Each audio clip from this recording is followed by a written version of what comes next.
Tous ceux-là qui sont venus trouver Jésus-Christ. Même ceux-là aujourd'hui qui se frappent la poitrine pour dire que non, bon voilà, moi aussi je suis Dieu, ils sont venus trouver le Christ. Ils peuvent dire non, Jésus n'est pas Dieu, mais ils ne seront pas capables de détrôner Jésus-Christ de là où il est. Ils peuvent dire non, Jésus n'est pas mon Dieu, mais ils ne seront pas capables de l'enlever de là où il est assis. Il y a beaucoup de personnes aujourd'hui. Le mensonge est devenu une vie normale. Tout simplement parce que tu as été enivré par les démons. Tu ne peux plus dire la vérité. Tu ne peux plus marquer la vérité. Et le mensonge est devenu une vie correcte. La conséquence, plutôt la boisson spirituelle. Tu perds l'essence. Même celui qui devait dire la vérité trouve un malin plaisir en mentant.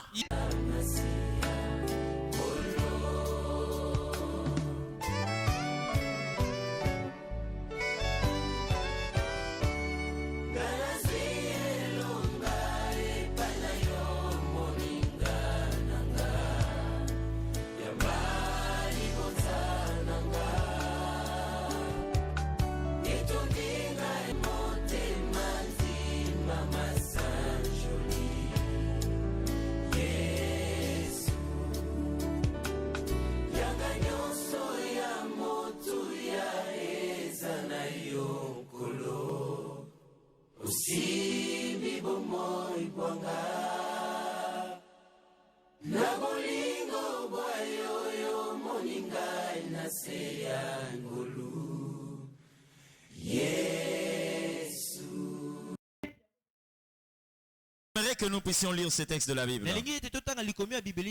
Matthieu chapitre 17, du verset 1 jusqu'au verset 4. Aujourd'hui, nous allons atteindre le verset 4. Matthieu chapitre 17, verset 1 jusqu'au verset 4. Si tout le monde est là, nous allons lire la parole de Dieu. 6 jours après, Jésus prit avec lui Pierre, Jacques et Jean son frère, et il le conduisit à l'écart sur une haute montagne. Il fut transfiguré devant eux. Son visage resplendit comme le soleil, et ses vêtements devinrent blancs comme la lumière. Et voici Moïse et Élie leur apparurent, s'entretenant avec lui. Pierre, prenant la parole, dit à Jésus, Rabbi, il est bon que nous soyons ici. Dans d'autres versions, on a dit maître. Dans d'autres, on a dit Seigneur. Il est bon que nous demeurions ici. Si tu le veux, je dresserai ici 3 tentes. Une pour toi, une pour Moïse et une pour Élie. Que le Seigneur soit béni. Amen, amen. J'ai parlé ici de ce qui se passe dans la transfiguration. C'est dans la prière que tout cela est en train de se dérouler. Jésus a conduit ses 3 disciples sur la montagne. Une haute montagne. C'est là où Jésus vit l'expérience et révèle l'expérience de la transfiguration. J'ai aimé la manière dont la Bible a présenté la transfiguration sur la personne de Christ. On a parlé de sa tête, c'est-à-dire son visage, qui est devenu comme le soleil qui brille dans toute sa force, et son corps. Mais la particularité était posée sur ses vêtements. Et j'ai déjà expliqué ça. Nous avons ici à l'image de l'église le corps et la tête qui est la personne de Christ. Mais bien aimé, c'est que j'ai aimé la manière dont Luc a parlé de ces choses et Matthieu, plutôt Marc. Marc chapitre 9. Vous lisez le même texte. Marc commence à dire ceci. Ses vêtements devinrent blancs, comme aucun foulon ne peut blanchir de la sorte sur terre. Amen. Donc la blancheur qu'on a vue dans ses vêtements, Marc donne une précision. Il dit aucun foulon sur terre ne peut blanchir de la sorte. Or, vous êtes sans ignorer que toutes les sociétés ésotériques, c'est-à-dire tout ce qui est de l'occultisme, tout ce qui est du spiritisme, ne tourne qu'autour de la lumière. Vous allez voir même ceux qui sont dans les sciences occultes.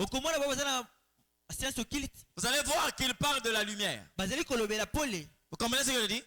Vous allez dans la franc-maçonnerie, vous allez au message des Graal, vous allez un peu partout, même à ceux qu'on appelle des illuminés.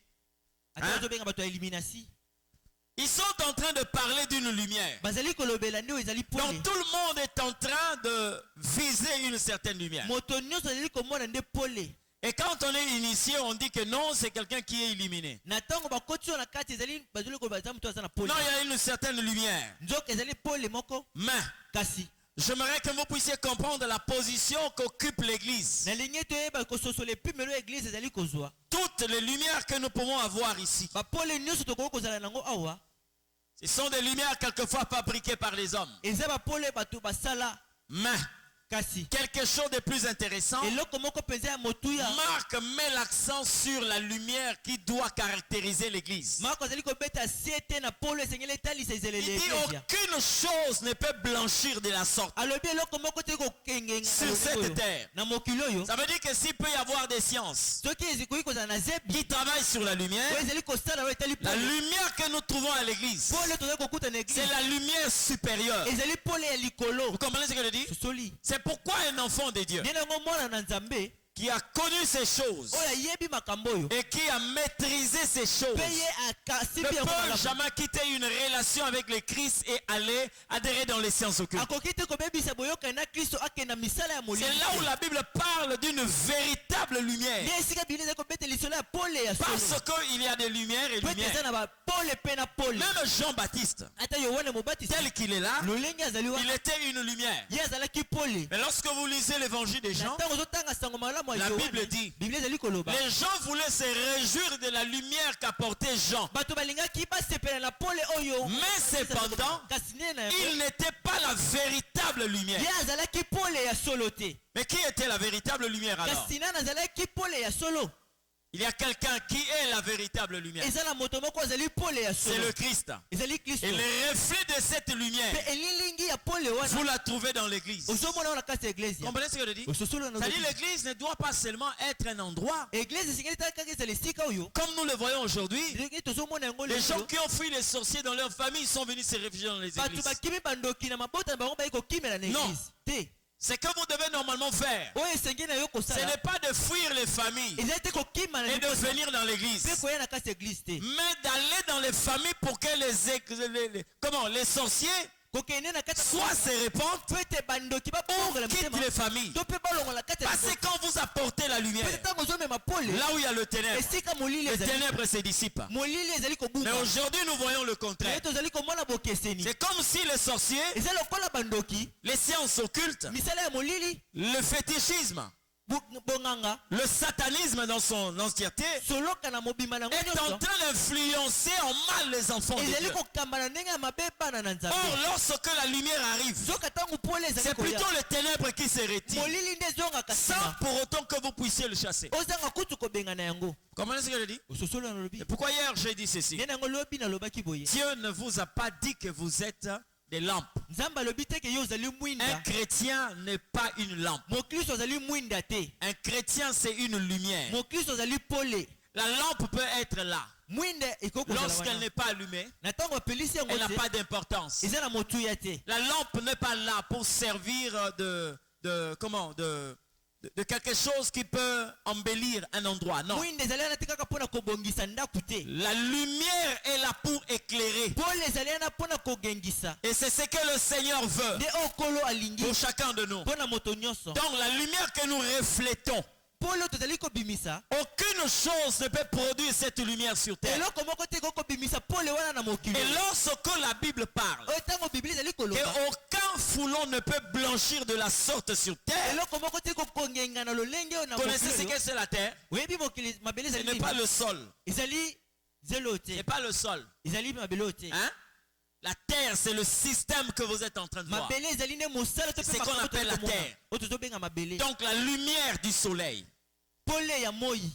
la lumière de la lune, tout ce que nous connaissons comme astre. Quand un chrétien brille, il est plus que tout ça. C'est-à-dire la lumière qu'il émet. C'est pourquoi vous allez vous rendre compte. Même le soleil ne peut pas éclairer tout le monde. Parce que au moment où nous sommes en train de parler, il y a des coins du globe où le soleil est incapable d'éclairer. Comprenez ce que je dis? Le soleil est incapable d'éclairer toute la terre, d'éclairer tout le monde. La lune est incapable d'éclairer tout le monde. Mais Jésus a dit, vous êtes la lumière du monde. Vous comprenez ce que je dis? Ça, c'est la particularité des chrétiens. La lumière que nous avons permet que nous puissions éclairer le monde entier. Le monde entier. La lumière qu'émet un chrétien, c'est plus que le soleil. Amen. J'ai commencé à lire une parole de Dieu. Dieu a choisi 3 personnes. Parmi ces 3 personnes, il y avait 2 rois et un serviteur de Dieu.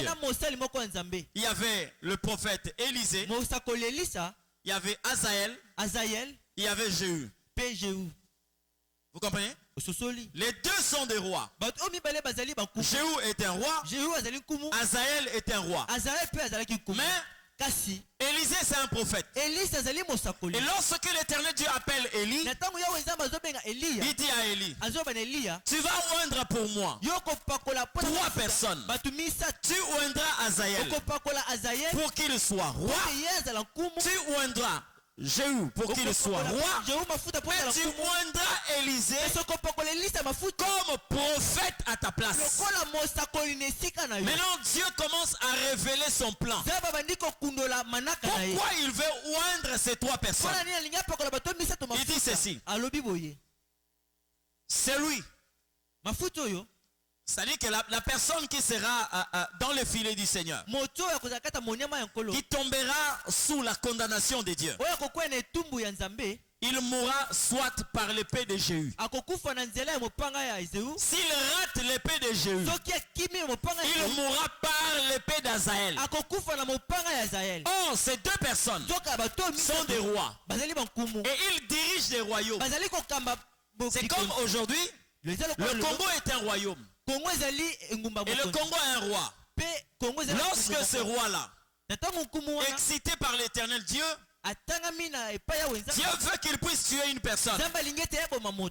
Tue cette personne. Et que la personne arrive à échapper à ce roi. Comment il peut échapper? Il peut sortir de son royaume. Ce que les gens peuvent appeler exil. Vous quittez ce royaume, vous allez dans un autre royaume.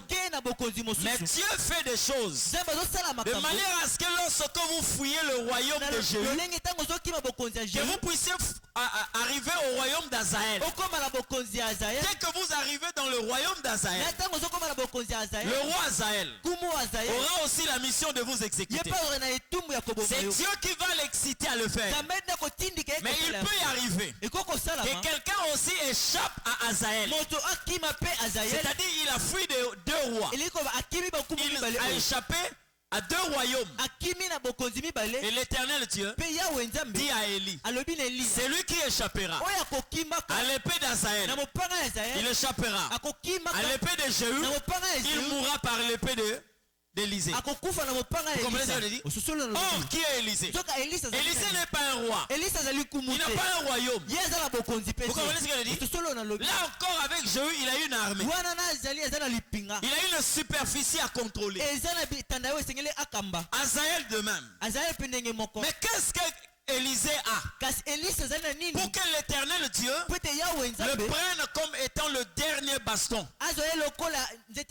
Donc il a pris Élisée comme le dernier bastion. Si tu échappes à ces deux rois, tu n'échapperas pas à Élisée. Vous savez pourquoi? Parce que Élie a reçu une onction. Élisée a reçu une onction qui lui permet d'opérer partout dans le monde. Donc avec l'épée d'Élisée, tu ne peux jamais t'échapper. Tu peux aller même à l'extrémité de la terre. S'il parle, ça va t'atteindre là où tu es. Donc la véritable lumière est produite par les chrétiens. C'est des gens qui peuvent opérer à une très grande dimension. Mais malheureusement, aujourd'hui, beaucoup de personnes vivent dans cette ignorance et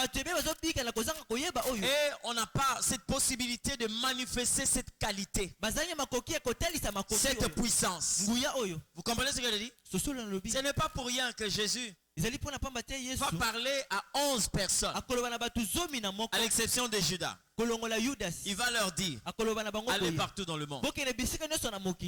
Hein? Il dit à ces personnes-là, allez partout dans le monde. Faites de toutes les nations mes disciples. Qu'est-ce que Jésus leur a laissé? Combien il leur a laissé? Qui parmi ces gens-là était un grand homme d'affaires? Qui parmi ces gens-là était un multimilliardaire? Mais Jésus sait ce qu'ils ont reçu de ma part leur permet d'aller partout dans le monde. Vous comprenez ce que je dis? Cette lumière. C'est pourquoi j'aimerais un peu conscientiser les enfants de Dieu. Ils sont tous à sous une époque où hein? Déjà que j'ai écouté un témoignage qui m'a fort bouleversé. Quelqu'un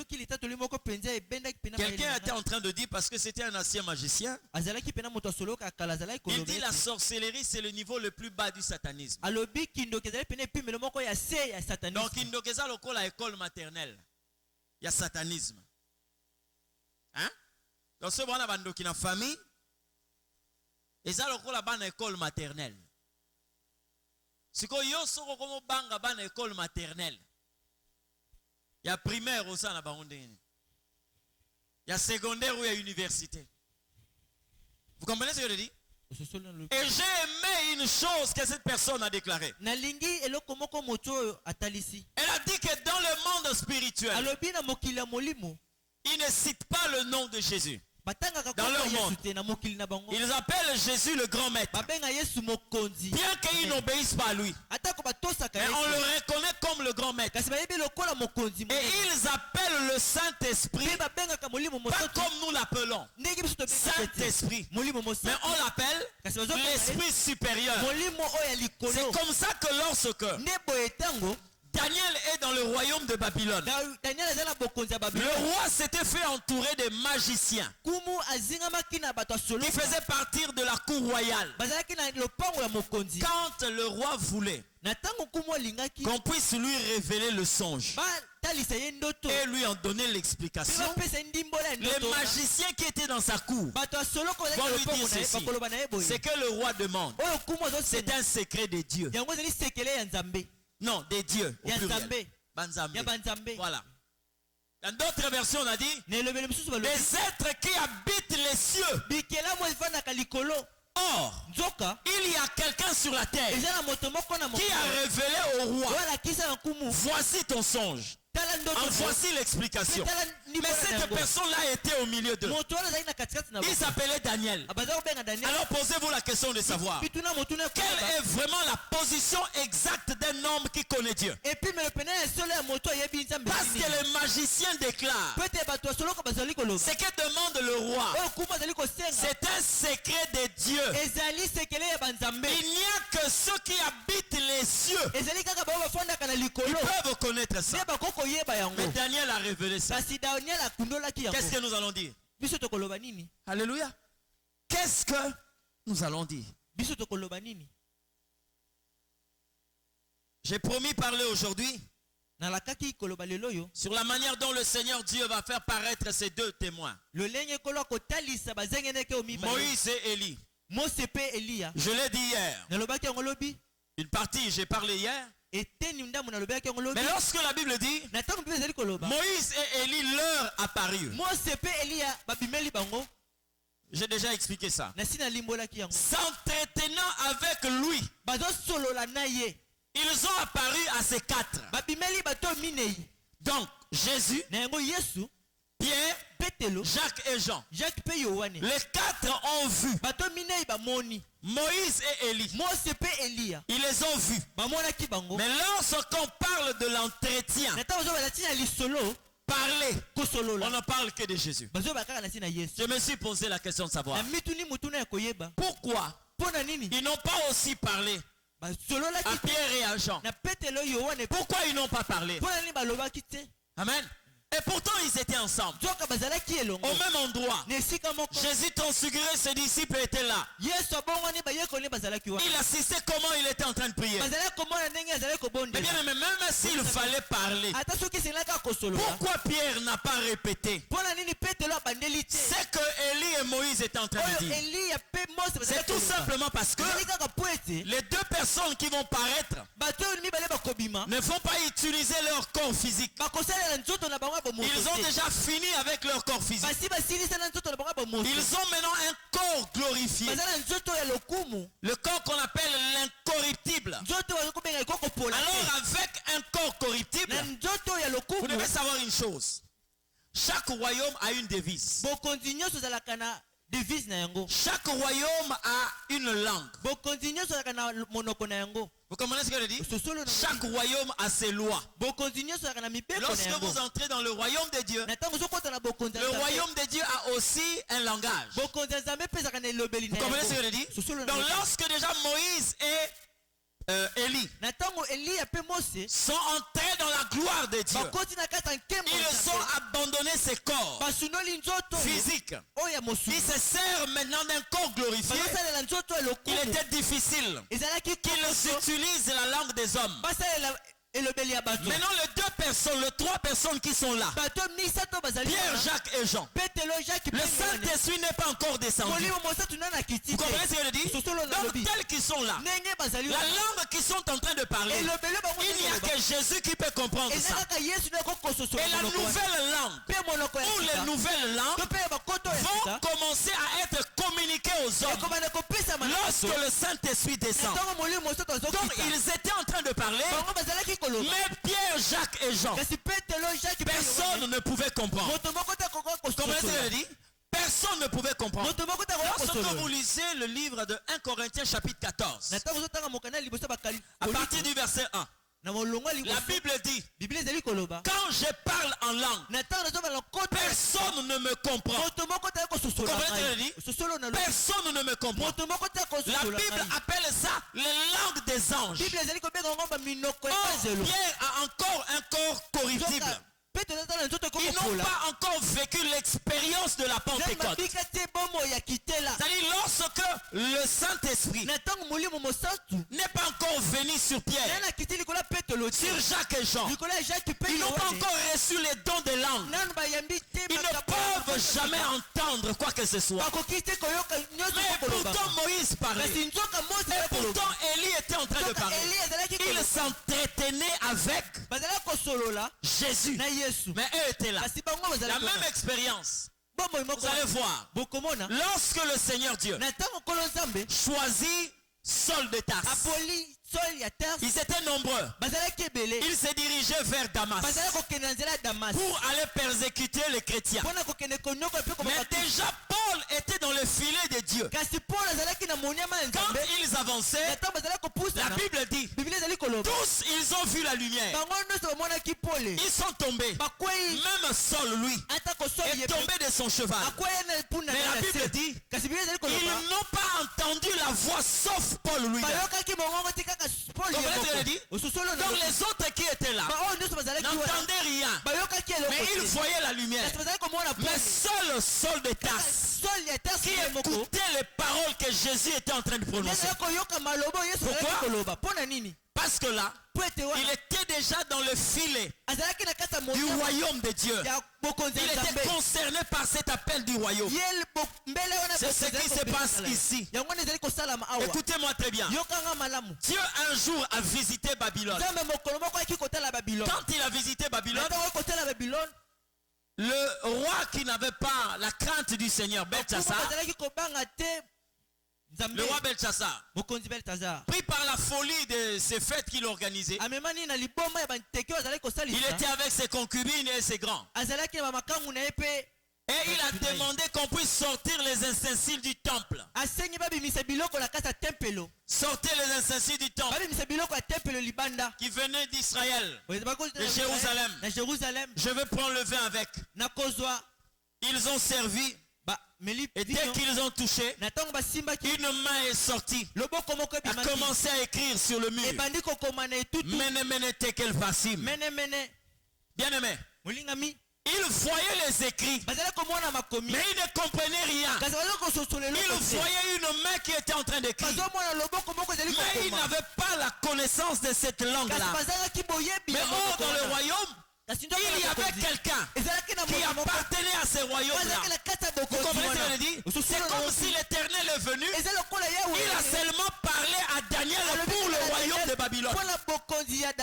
C'est ce qui se passe sur la montagne. Et lorsqu'ils ont vu ces écrits, personne ne comprenait. Mais pourtant on le voyait. Personne ne comprenait. Je vais te dire une chose. Lorsque tu n'es pas connecté à l'onction du royaume, tu peux voir les choses, tu peux voir les mouvements des lèvres, tu ne comprendras rien, tu peux même entendre les bruits. C'est comme ça que vous allez voir dans le temple. Élie et Anne n'étaient pas dans le même royaume, bien que Élie était dans le temple. Mais la Bible dit ceci: lorsqu'ils ont fini de manger et de boire, ils sont allés s'asseoir. Mais Anne s'éleva. Donc la position d'Anne montrait déjà qu'il était supérieur à elle. Parce que lui, en tant que sacrificateur, il est assis. Mais elle, en tant qu'une femme, elle s'est levée.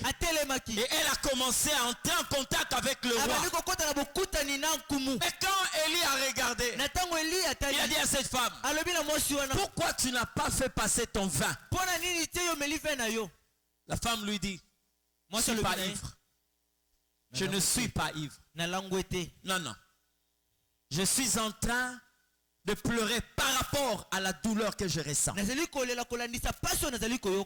qui est censé être le sacrificateur, mais il n'a pas compris le mystère qui s'est passé là.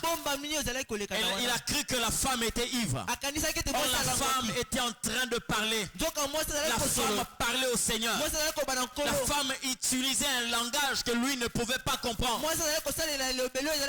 C'est ce qui se passe sur la montagne. Alléluia. C'est ce qui se passe sur la montagne. Je vais t'ouvrir une brèche concernant le message qui passe par la transfiguration.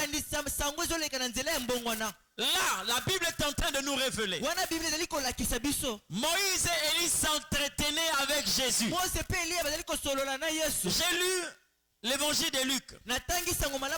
Luc fait une précision. Il dit ceci: concernant ce que Jésus allait accomplir à Jérusalem. Mais pourquoi est-ce qu'on n'a pas révélé les paroles? Et pourtant, avant que même Jésus n'arrive là, il disait à ses disciples: le Fils de l'homme sera livré entre les mains des païens. Mais pourquoi est-ce que Pierre n'a pas compris cela? J'aimerais te dire une chose. Vous savez, l'église, lorsque nous vivons la transfiguration, il y a aussi ce que nous appelons le langage des transfigurés. La langue ou le langage des transfigurés, c'est ce que la Bible appelle le langue des anges. Je vais ouvrir cette brèche pour te parler de la puissance du parler en langue. C'est une langue exceptionnelle. J'appelle ça la langue de la 5e race. Parce qu'ici sur terre, nous n'avons que 4 races. Mais il y a une autre race qui n'est pas de ce monde. Si vous consultez la Bible parle de la race des élus. Il a fait de nous une race des élus. Ça, c'est la 5e race. Et cette race-là utilise un langage que les hommes ne maîtrisent pas. On ne maîtrise pas ça. Parce que Dieu ne peut pas emprunter le vocabulaire humain pour exprimer la puissance de son royaume. L'alphabet que nous avons ne suffit pas pour comprendre le langage du royaume. C'est lui qui parle de cette langue, utilise cette langue. Tel que je suis en train de parler, je peux parler en lingala, je parle en swahili, en chiluba, je parle en kikongo, en espagnol. Je suis en train de dire des choses qui sont correctes, compréhensibles. Mais lorsque vous rentrez dans le mystère de cette langue, la Bible dit, vous parlez de mystère. Comprenez ce qu'elle dit?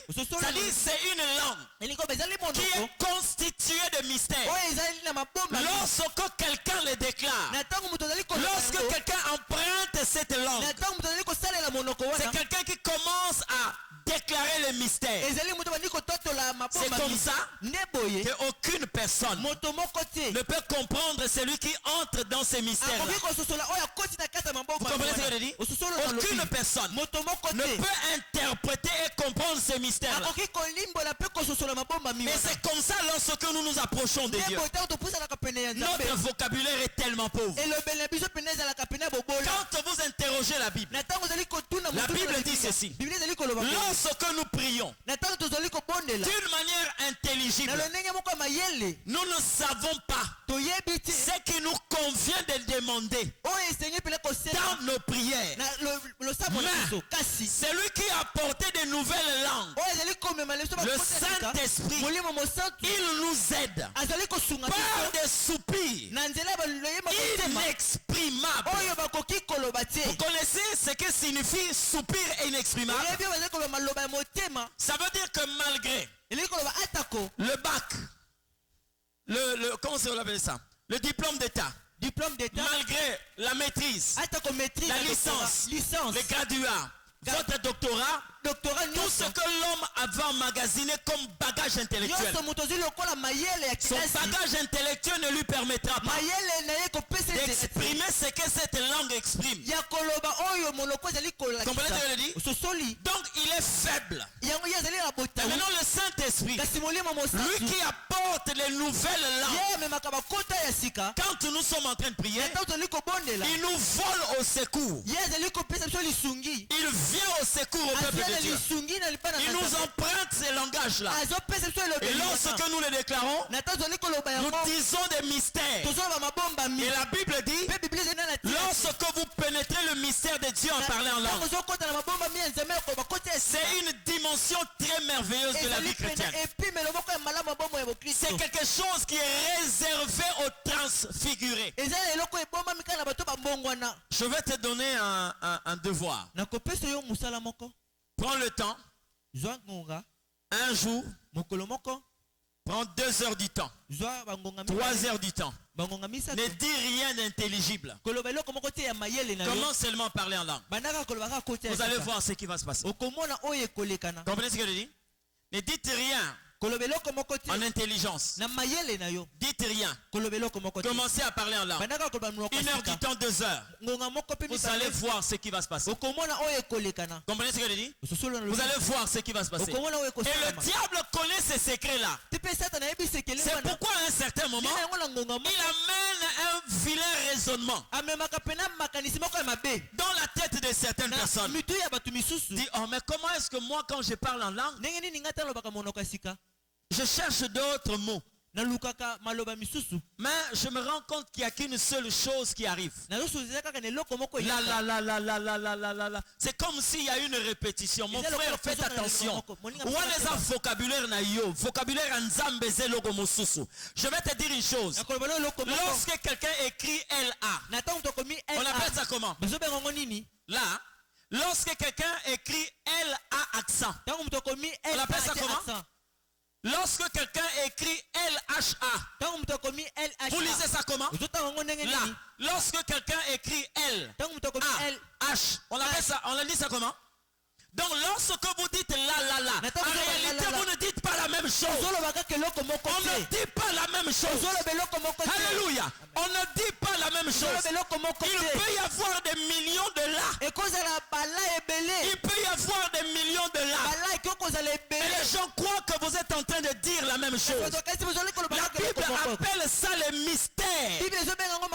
C'est en esprit qu'on dit des mystères. Des choses que l'homme ne peut jamais comprendre ni saisir. Il n'y a que Dieu qui lit ça. Il n'y a que Dieu qui comprend ça. Parce que c'est le langage que le Saint-Esprit emprunte aux hommes pour que nous exprimons la volonté de Dieu. Élie et Moïse s'entretenaient avec lui. C'est lui le consommateur de ces langages. C'est lui le consommateur de ces langues. Le seul, pas les anges. Amen. Une fois j'étais en train d'enseigner à l'institut. Et il y a un apôtre qui a posé la question parmi tant des étudiants qui étaient là. Il était en train d'enseigner sur la puissance de la prière en langue. Il me dit, il m'est arrivé déjà pendant que je subissais une oppression satanique, une attaque du diable. Je sentais l'attaque du diable. J'ai commencé à parler en langue. Je lui ai posé la question, qu'est-ce que vous avez remarqué? Il dit, j'étais en train de parler en langue. J'ai dit, non, tu as perdu ton temps pour rien. Si tu es dans une situation d'attaque ou d'oppression, n'utilise pas la langue. Parce que la Bible dit, personne ne comprend la langue. Quand tu chasses les démons à parler en langue, tu fais un travail vain. Ils ne partiront pas parce qu'ils ne comprennent pas ça. Jésus dit, vous direz à un esprit mauvais, sors d'ici et va dans le Lézarite. Il est en train de révéler que s'il faut chasser les esprits mauvais, utilisez la langue qu'ils écoutent. Parle en lingala, parle en swahili, parle en chiluba, parle en français, parle en anglais, ils entendent. Mais lorsqu'il s'agit de la nouvelle langue, le parler en langue, ça c'est une langue qui est réservée à l'éternel. Personne ne le comprend. Personne ne le comprend. Vous comprenez ce que je dis? Prenez ce texte, vous allez lire à la maison. Je vois comme si les gens me regardent en train de dire, oh, oui, vous lisez la Bible. Elle est tellement claire sur ces points-là. Quand je parle en langue, je ne parle pas aux hommes, mais à Dieu. Dans ce moment, le roson du matin. Prends la Bible. Prends la Bible, je vais t'aider avant de continuer. Je vais t'aider, hein? Prenez 1 Corinthiens. Les gens me regardent comme si c'était 1 Corinthiens, chapitre 14. Ok. Prenez le verset 2. 1 Corinthiens, chapitre 14, verset 2. La Bible dit quoi? En effet, celui qui parle en langue ne parle pas aux hommes, mais à Dieu. Car personne ne le comprend. Et c'est en esprit qu'il dit des mystères. Personne ne le comprend. Personne.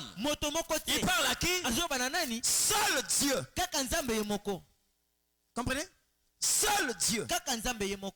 Personne. Même pas des démons. Pas des anges. Pas les hommes terrestres. Personne ne le comprend. Personne ne te comprend. Il n'y a que Dieu qui comprend ces langages-là. Dieu a conçu le langage-là pour cette langue comme un code du royaume. Comprenez ce que je dis? Comme un code du royaume. Donc vous pouvez être en face. Le diable est là. Les démons sont là. Les sorciers de ta famille sont là. Dieu est là. Hein? Tu commences à parler en langue. Ils sont là. Ils ne comprennent pas ce que tu es en train de dire. Ils entendent les bruits mais ils ne comprennent pas.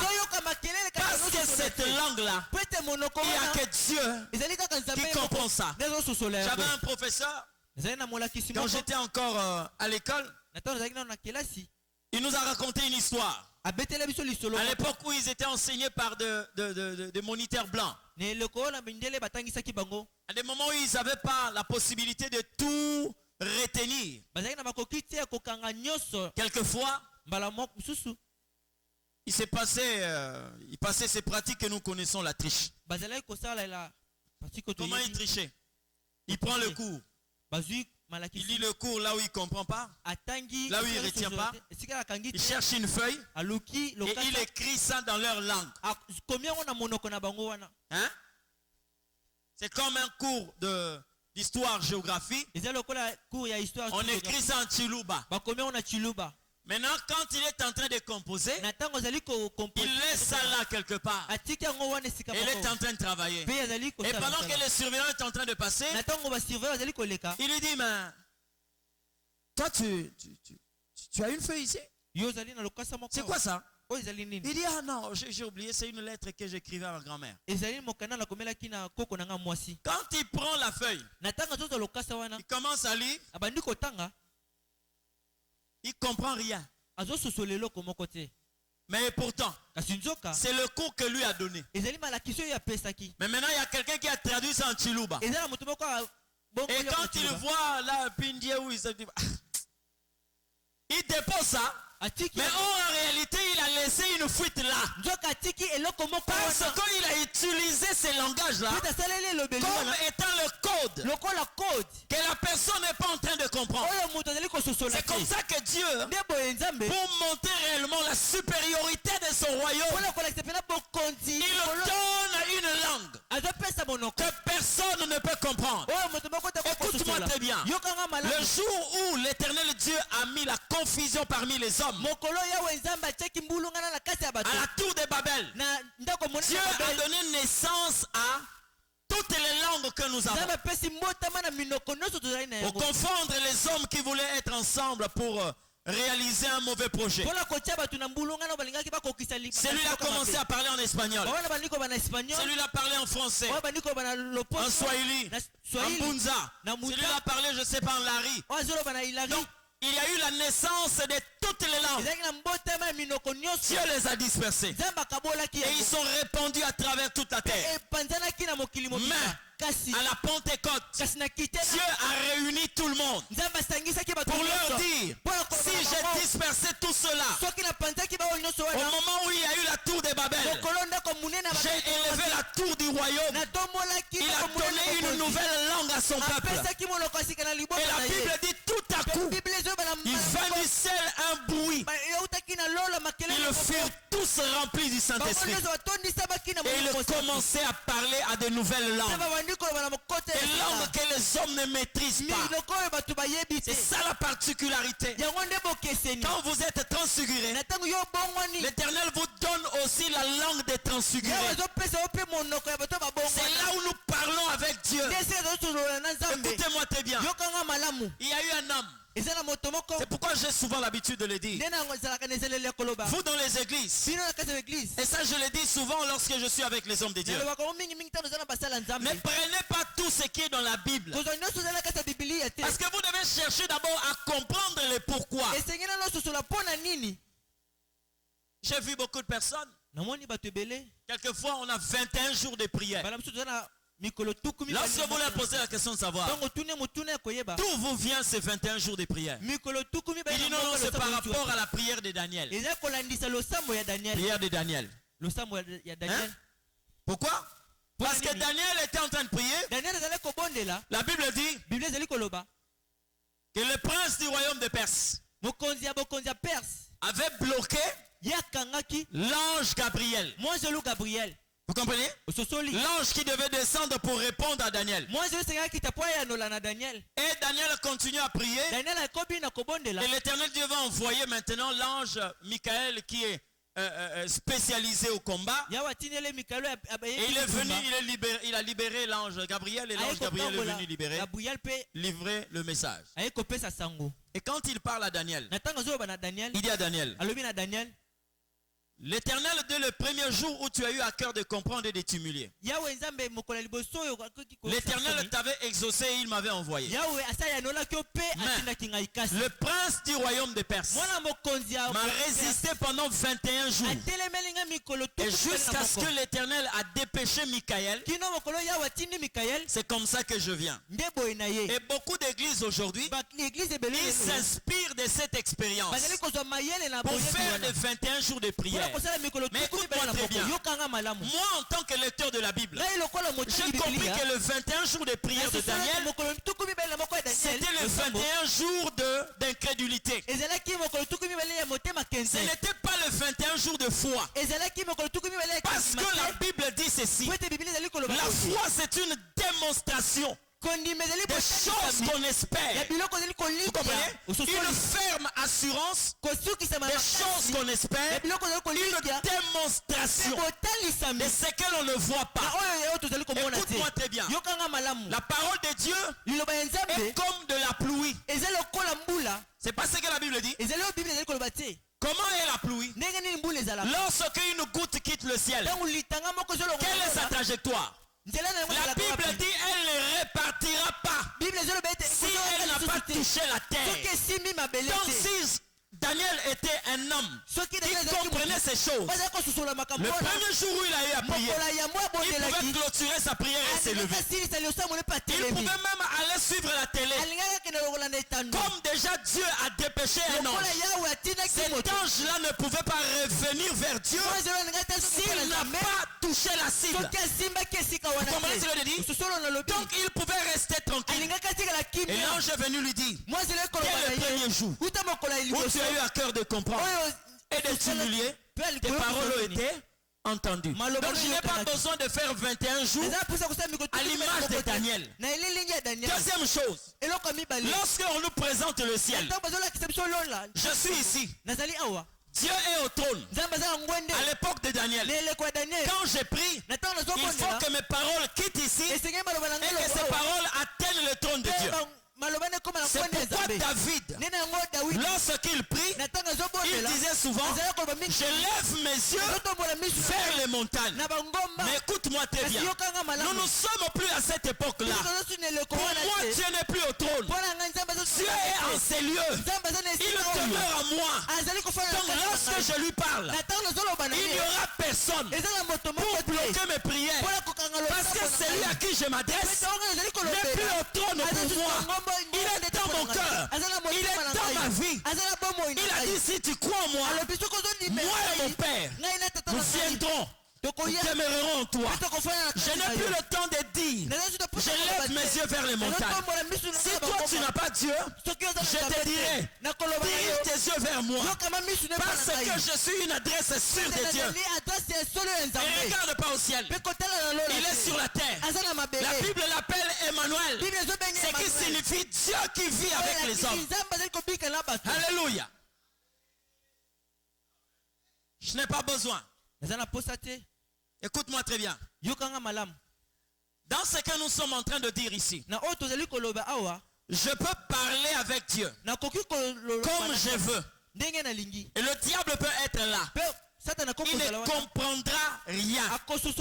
C'est pourquoi vous allez voir, partout là où je prêche la parole, partout là où je commence à prêcher, je n'ai jamais chassé Satan. Vous ne me verrez jamais faire des prières au chasser Satan et quitter ici. Non. Il ne peut rien faire. Comprenez ce que je dis? Il ne fera absolument rien. J'ai aimé l'attitude d'un pasteur qui a compris aussi ces choses. On l'a appelé pour qu'il prêche. Le modérateur lui a cédé le micro. Quand il prend le micro, il a commencé d'abord par chanter. Il a chanté, il a prié et il a clôturé pour commencer la prédication. Pendant qu'il dit Amen, il entend là-bas quelqu'un qui est en train de crier. Vous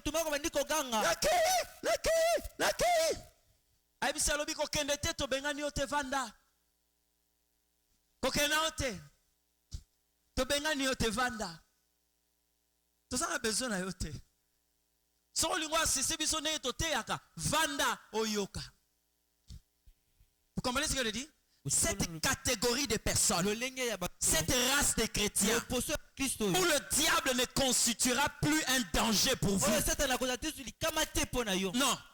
Parce que vous avez compris la dimension dans laquelle vous êtes en train d'opérer.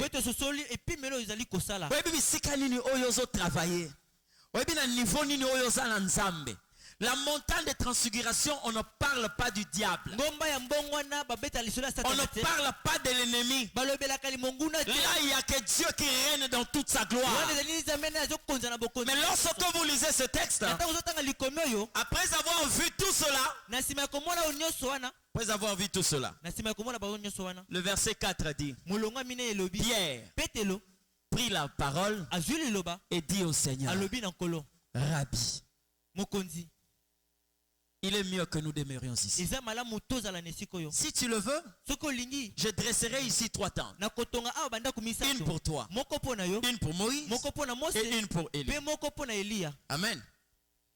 Lorsque je vois les paroles de Pierre, je suis en train de voir le fils prodige. Celui qu'on appelait au départ l'enfant prodigue. Je vois ces paroles.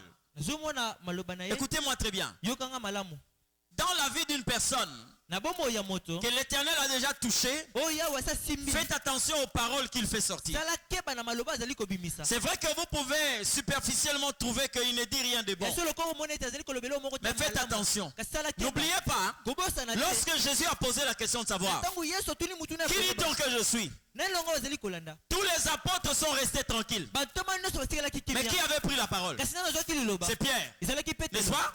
Donc quelque part, Pierre que vous voyez là, il est aussi une bouche que l'Éternel est en train d'utiliser. Donc n'allez pas trop vite en jugeant ces paroles. Parce que Dieu a permis que Pierre reste, plutôt Jean reste tranquille.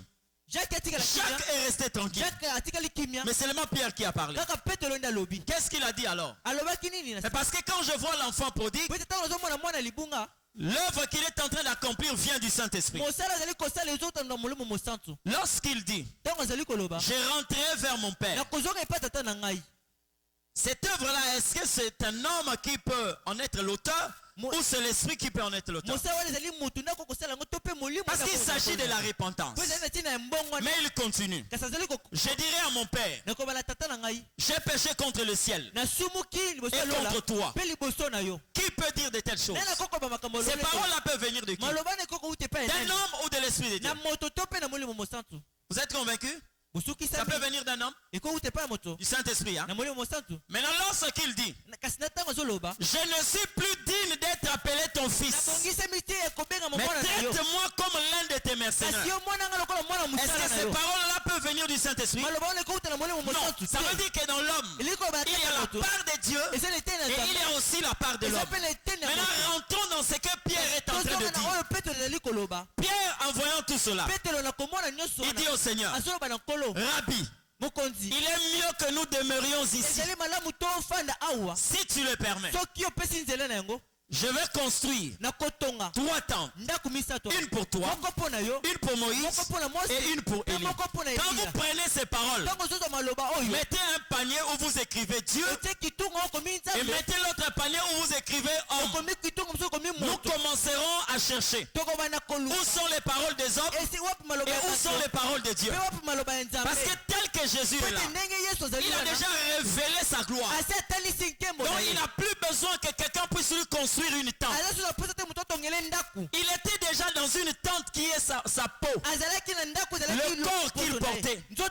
Mais la gloire est allée au-delà, est sortie à l'extérieur de cette tente qui était son corps. Donc ce que toi tu dis là, et puis lorsque tu construis des tentes, tu ne peux pas mettre au même pied d'égalité Jésus, Élie et Moïse. Parce que vous avez là deux créatures et un créateur. Il ne peut pas être au même endroit. Donc nous prenons toutes ces paroles-là, nous les plaçons dans le panier homme. Mais il nous reste une phrase. Il est mieux que nous demeurions ici. Je vais vous dire une chose. Cette parole-là, Jésus ne l'avait pas contredit. C'était même sa volonté. Écoutez-moi très bien. Tout ce que Pierre voit, Pierre a déjà vu la pêche miraculeuse. Il a vu comment Jésus a rempli des barques avec une seule parole. Jetez vos filets. Lui, il était un pêcheur. Et pourtant, il pouvait dire à Jésus, nous te gardons dans notre entreprise pour que nous puissions faire une entreprise de pêche. Mais Pierre a dit à Jésus, éloigne-toi de moi. Vous comprenez? Jésus lui dit non. Je ferai de toi désormais un pêcheur d'hommes. Pierre a laissé la barque. Il a laissé le filet. Il a suivi Jésus. Le même Pierre, il a vu la multiplication des pains. Jésus a multiplié le pain, les poissons et le pain. Les gens ont mangé. Les gens étaient rassasiés. Ils étaient dans le désert. Pierre n'a jamais dit à Jésus, maintenant restons ici. Mais ils sont arrivés sur la montagne, là où il n'y avait pas de poisson, là où il n'y avait pas du pain, là où il n'y avait pas le filet. Mais qu'est-ce que Pierre a vu? Il a vu seulement Jésus dans sa gloire. Il a vu Moïse et Élie. Pierre a dit non. Maintenant là, il faut que nous demeurions ici. Bien-aimés dans le Seigneur, regarde très bien ta vie. Tu vas te rendre compte. Il y a des moments où l'Éternel a ouvert les finances dans ta vie. Il y a des moments où Dieu t'a donné de grandes relations. Mais un homme spirituel, lorsqu'il commence à contempler la gloire de Dieu, c'est-à-dire quand il se met à genoux, il lève ses mains au ciel, les yeux s'ouvrent, il voit les anges de Dieu, il voit le trône de l'Éternel. Il peut commencer à dire à Dieu, garde l'argent, mais je veux que nous demeurions ici. Je veux que nous demeurions ici. J'aimerais dire à une personne, bien-aimé, tu peux chuter dans les affaires. Tu peux même perdre un mariage, mais ne perds jamais la visitation céleste. Pierre a dit à Jésus, nous voulons demeurer ici. Demeurer ici. Année après année, je vais être visité par cette gloire. Année après année, je vais pénétrer la gloire de Dieu. Année après année, je vois cette lumière. Même si je manque de pêche, même si je manque de barques, même si mon filet est déchiré, laisse tout cela dans le passé. Même si nous avons mangé, je me suis posé la question de savoir qu'est-ce qu'il y avait sur la montagne. Est-ce qu'il y avait une boutique? Non. Qu'est-ce qu'il y avait sur la montagne? Il y avait de belles femmes? Non. Qu'est-ce qu'il y avait sur la montagne? Une ambassade des États-Unis? Non. Pierre n'avait pas besoin de voyage. Mais il dit au Seigneur, je préfère demeurer ici. Je préfère rester là. Je préfère rester ici. est mieux que nous demeurions ici. C'est pourquoi vous allez voir, quand Jésus parle à ses disciples, la manière dont Pierre a parlé, il dit Seigneur, il est mieux que nous demeurions ici. Jésus, quand il voulait partir, il dit à ses disciples, si vous demeurez en moi, si vous demeurez en moi, alléluia. Donc il n'a pas parlé de ce que nous pouvons bénéficier sur la terre. L'église aujourd'hui fait garder les gens dans la prospérité matérielle, dans la prospérité financière. Si bien que lorsqu'on parle de la gloire de ce monde, les gens se lèvent, ils viennent s'aimer la parole de Dieu. Ils viennent sceller. Lorsqu'on parle du mariage, le travail, la bénédiction de la famille, les gens s'élèvent, ils viennent s'aimer. Mais lorsqu'il s'agit de la gloire éternelle, les gens sont là parce que vous avez été vaccinés par le bien de ce monde. Paul a dit, je préfère tout perdre à cause de Jésus. Ce que j'ai trouvé comme de la gloire de ce monde, je l'ai considéré comme de la boue pour gagner le Christ. C'est comme ça que vous allez voir. Moïse était de cette race. Ce n'est pas pour rien. Je dis bien, ce n'est pas pour rien que Dieu l'a invité sur la montagne. Il y avait beaucoup de serviteurs dans l'Ancien Testament. Il y avait des David, des Salomon, des Samson, Élisée, Amos, Abdias, tout ce que vous connaissez. Pourquoi Dieu a pris Moïse? C'est partir de cette race de personnes. Comprenez? Il est sorti de l'Égypte. Il a abandonné la gloire. Il était en train de se diriger vers Canaan. Quand le Seigneur lui a dit, je te mets en possession de Canaan, je te donne un ange, il va vous conduire. Vous savez que Dieu est fidèle. Ce qu'il disait, il devait exécuter ça.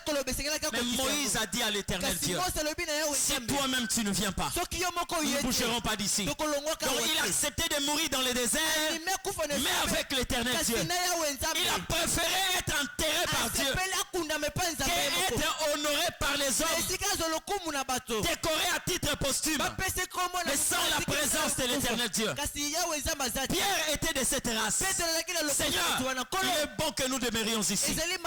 Toi, tu as quitté une montagne que Dieu t'a donnée. Il y a de cela 2 ans. Il y a de cela 4 mois. Lorsque tu priais, tu avais la facilité de pénétrer la gloire de Dieu. Il y a de cela 5 ans. Lorsque tu te mettais à genoux, tu avais l'abonnement du ciel. Tu pouvais entrer dans la présence de Dieu. Tu réalisais un rêve. Quand tu t'es réveillé, quand tu te réveillais, tu disais à une personne,